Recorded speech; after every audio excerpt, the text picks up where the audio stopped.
It's OTJ Farm Life Dogs. Bagong lahat, huwag kaligtaang mag-like, share, and subscribe sa ating channel.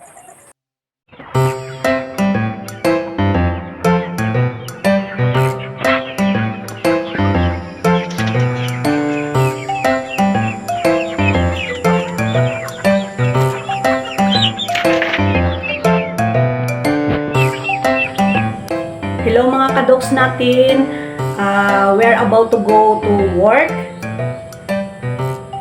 Dahil po nakakulong yung ating mga manok sa ating kulungan, yung ating setup ay dito na lang natin ginawa.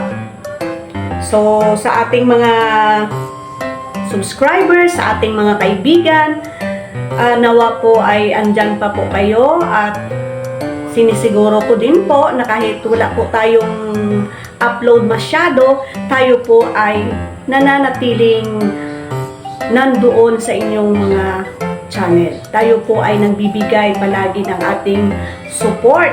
Sabihin natin na tayo po ay nasa wet season, na ang weather ay isa sa mga may dahilan ng failure ng ating pag-aalaga ng mga native chickens.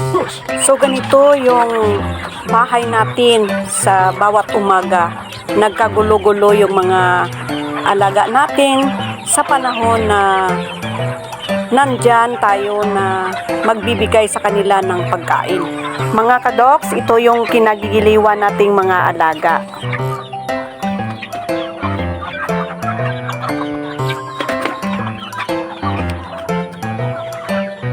Isa sa mga bagay na dapat paghandaan natin sa pag-aalaga ng ating mga native chicken ay ang panahon. Kapag malamig ang panahon, yung mga maliliit nating mga sisiw ay mahina po ang kanilang resistance para po mapaglabanan ang taglamig.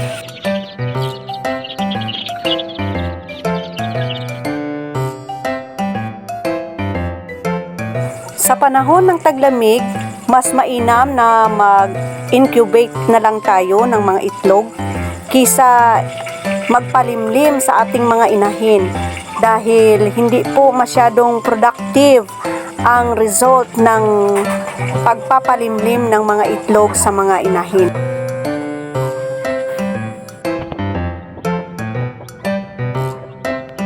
Mayroon din hindi magandang epekto ang pabalik-balik na rooster para sa magandang production ng mga sisiw o manok.